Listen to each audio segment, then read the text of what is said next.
ना वो रोई, ना वो गिड़गिड़ाई, ना उसने आपके पैर पकड़े, ना माफिया मांगी, और ना ही ये कहा कि मुझे कत्ल मत करना। आपने उसे कहा उधर मुंह करो और आगे जाके खड़ी हो जाओ। वो चुपचाप खड़ी हो गई। आपने कहा और आगे जाके खड़ी हो जाओ, और आगे खड़ी हो गई। आपने उसे गोली मार दी, उफ की आवाज भी नहीं निकली। बात यह है कि ये जो वाकया है बलूचिस्तान का, इसमें 19 मर्द थे, 6 मुसल्ला थे, टोटल 19 मर्द थे, और उन सब की मर्दानगी उस एक निहत्ती औरत की जुर्रत से कम थी। रीजन, उस औरत ने 1.5 साल पहले निकाह किया था। माँ बाप ने, उस औरत ने 1.5 साल पहले पसंद की शादी, पसंद का निकाह किया था। माँ बाप ने 1.5 साल बाद रजामंदी करके दावत पे बुलाया, दावत पे आए और जिरगे ने फैसला सुना दिया फौरन कि इन दोनों को अभी गोली मारेंगे। उस औरत ने हाथ में कुरान उठा रखा था, अगर आप वीडियो देखेंगे आपको नजर आएगा।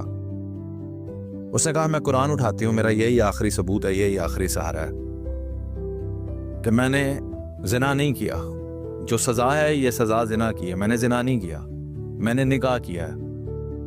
उन्होंने कुरान वापस ले लिया उससे।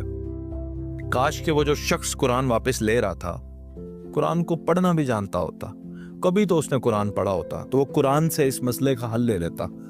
कुरान तो कहता है कि अपनी औरतों को मत रोको अगर वो मारूफ तरीके से निकाह करती हैं, लेकिन ये तो गैरत का मसला था ना, ये मसला मजहब का या शरीयत का तो था ही नहीं, वरना आप मिसाल क्यों ना ले लेते हजरत खतीजा रजी अल्लाह तआला अन्हु, जिन्होंने खुद आका अलैहिस्सलातु वस्सलाम से पसंद की शादी की, खुद प्रपोजल भेजा, मिसाल ले लेते तो आपको पता चलता कि दीन में लचक है, इजाजत देता है औरत को शादी करने की। लेकिन ये मामला गैरत का था। अब गैरत क्या है सुनिएगा। वो घर वाले जिन्होंने उस गैरत के नाम पर अपनी बच्ची को कुर्बान कर दिया, जो एक शख्स के साथ हद निकाह करने गई थी, एक शख्स के साथ उसने निकाह किया, उन्हीं गैरतमंद माँ बाप ने 19 नामहरम मर्दों के अंदर अपनी बेटी को खड़ा कर दिया पहाड़ों के दरमियान,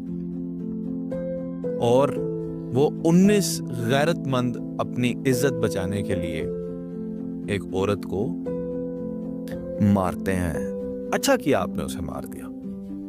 क्या करती आप लोगों के दरमियान जी कर, कितना अरसा और जी लेती, और इस घुटन के साथ क्या जीना कि मेरे माँ बाप भी मेरी जान के दुश्मन है। अच्छा किया आपने उसे मारा, क्योंकि आज रियासत के हाथ बंधे हैं। आज रियासत शायद इस बात का इंसाफ नहीं कर सकती, लेकिन कुदरत तो देख रही है, अल्लाह तो देख रहा है। जुल्म जब एक हाथ से बढ़ता है तो मुनसफ फिर खुद इंसाफ करता है।